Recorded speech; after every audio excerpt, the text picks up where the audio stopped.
일산에서 터진 1조 원대 부동산 개발 의혹. 김효엽. 안녕하십니까. 스트레이트 김효엽입니다. 허이후. 안녕하십니까. 허이루입니다. 김효엽. 오늘 스트레이트는 부동산 개발 특혜와 비리 의혹을 다뤄보겠습니다. 장인수 기자 나와 있습니다. 장인수. 안녕하세요. 김효엽. 최근 성남 대장동 개발 사업을 둘러싼 논란이 뜨거웠습니다. 허이후. 민간 개발업자들이 이 사업 하나로 수천억 원을 벌어가고 또 곽상도 전 의원, 박영수 특검 등 정치인, 법조인들에게 로비를 한 의혹도 있습니다. 장인수. 네, 많은 국민들께서 분노하셨던 부동산 개발 비리였죠. 그런데 그런 일이 비단 성남시에만 있었던 게 아니었습니다. 먼저 경기도 고양시, 일산에서 어떤 일이 있었는지 함께 보시겠습니다. 리포트. 경기도 고양시 일산의 킨텍스 전 시장. 바로 옆에 꿈의 그린 단지가 있습니다.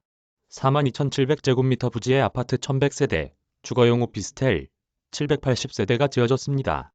킨텍스 전 시장 바로 옆에 있고 일산 호수공원도 코앞입니다.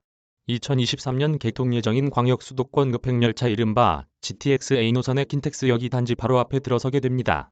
이 시투 부지는 또 이 킨텍스 전체 지원 부지 중에 가장 핵심 노른자위입니다. GTX라든가 이런 것들이 들어왔을 때 여기 세워질 수밖에 없는 곳이에요. 여기가 노른자위, 중위 노른자위고 2019년 분양 당시 전용 면적 84제곱미터 아파트 한 채의 분양가는 약 5억 원. 분양 총 수입은 1조 원에 달했습니다. 지금 이 아파트는 2년 만에 3배가 올라 15억 원에 거래됩니다. 그런데 이 땅은 원래 고양시 소유였습니다. 고양시는 당초 이곳을 킨텍스와 연계해 이른바 마이스 산업부지로 개발할 계획이었습니다. 그러니까 킨텍스에서 열리는 대규모 행사에 모인 사람들이 관련 업무를 보거나 먹고 자고 쇼핑할 수 있는 배후 시설이 들어설 자리로 낙점한 겁니다. 비즈니스 호텔도 없고 제대로 된 게 호텔 하나밖에 없어요. 그러면 여기에 킨텍스 우리가 있다고 하더라도 전 시장이 있다 하더라도 과연 외국에서 온 손님들이 여기를 선호할까? 고양시는 2010년 이 땅을 1928억 원에 내놨습니다. 하지만 유찰됐습니다. 고양시는 다시 2012년에 이 땅을 1,436억 원에 입찰 공고했고 퍼스트 이개발이라는 업체가 1,517억 원에 낙찰받았습니다. 그런데 당시 계약 내용을 봤더니 이상한 게 한두 가지가 아닙니다. 먼저 면적. 2010년엔 39,810제곱미터였는데 2012년엔 42,718제곱미터로 약 2,900제곱미터가 늘어났습니다. 땅은 넓어졌는데 땅값은 내려간 겁니다. 그 다음엔 건물 용도. 2010년에 이 땅을 입찰로 내놨을 땐 고양시는 아파트를 300세대 이하로 제한했습니다. 그런데 2012년도엔 1,100세대까지 지을 수 있게 조건을 완화해줬습니다. 사무실 공간은 2010년도엔 25% 이상 만들도록 돼 있었는데 2012년도엔 12.5%만 넘으면 되도록 완화해줬습니다. 대신 오피스텔을 더 지을 수 있게 해준 겁니다. 사실상 업무 단지를 주거단지로 바꾼 건데 이럴 경우 땅값은 천정부지로 올라가게 됩니다. 하지만 땅값은 오히려 400억 원이나 내려갔습니다. 왜 이런 일이 벌어진 것일까? 당시 해당 부지의 감정평가서를 입수해 분석해 봤습니다. 이 단지는 아파트 1,100세대, 오피스텔 780세대와 사무실로 구성되어 있습니다.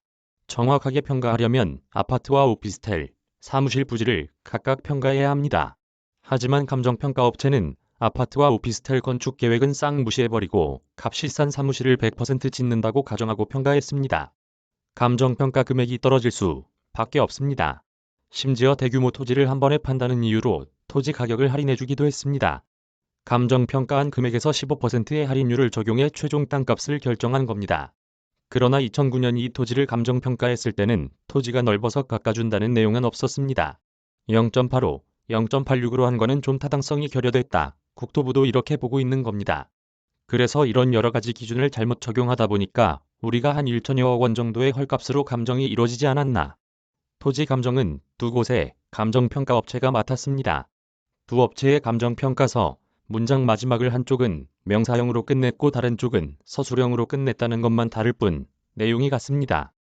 감정서 두 개가 똑같아요. 공무원들이 자기 업무 보통 20년, 30년씩 했던 사람이에요. 완전 베테랑의 전문가들입니다. 그런 전문가들이 그런 거 몰랐겠습니까? 몰랐겠냐고요.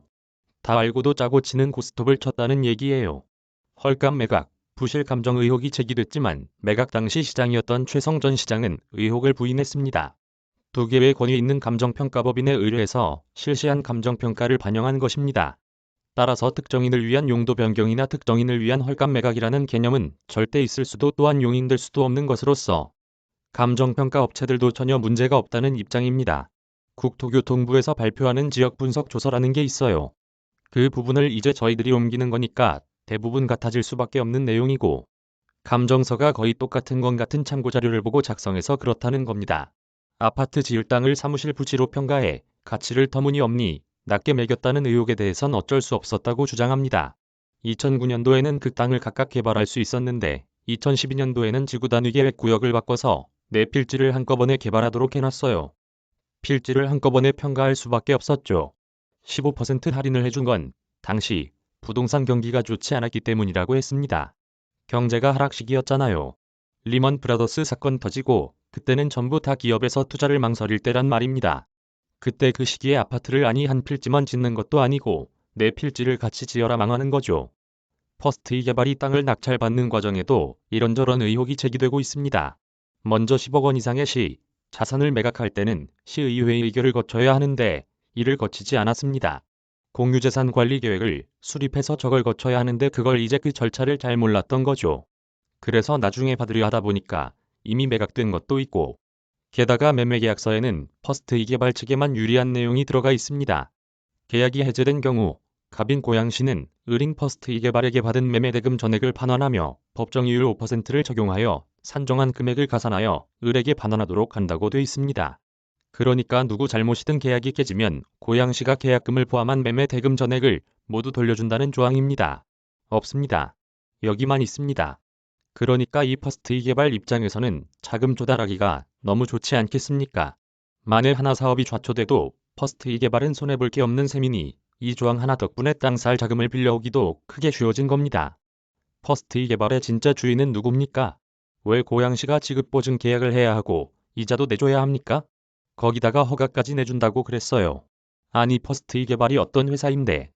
기사 원문 링크